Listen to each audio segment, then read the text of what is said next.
வாக்கியங்களை ஆராய்ச்சி செய்து ஆராய்ந்து ஆழ்ந்து தியானித்து கர்த்தருடைய சமூகத்திலே நாம் காத்திருக்கின்ற பொழுது அவர் இந்த உலக வாழ்க்கைக்கு பின்பதாக நித்தியமான ஒரு வாழ்க்கையை, நித்திய ஜீவனை, அழிவில்லாத ஒரு வாழ்க்கையை நமக்கு கொடுக்க போதுமானவராக இருக்கிறார். அது மாத்திரமல்ல, சங்கீதக்காரன் எனவே சொல்லுகிறார், ஒவ்வொரு நாளும் ஆண்டவரே உமக்கு பிரியமானதை செய்ய எனக்கு போதித்தருளும் என்று கேட்கிறார். என்னை கேட்டுக்கொண்டு இருக்கிற என் அன்பு சகோதரனே, சகோதரியே, பரிசுத்த வேதாமத்திற்கு நாம் முக்கியத்துவம் கொடுக்கிறோமா?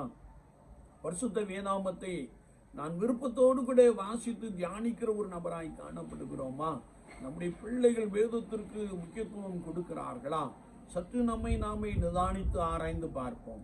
நாம் இந்த பரிசுத்த வேதத்திற்கு நாம் முக்கியத்துவம் கொடுக்கின்ற பொழுது கர்த்தருடைய வசனம் சொல்லுகிறது, நம்முடைய வேதத்தை நேசிக்கிறவர்களுக்கு மிகுந்த சமாதானம் உண்டு.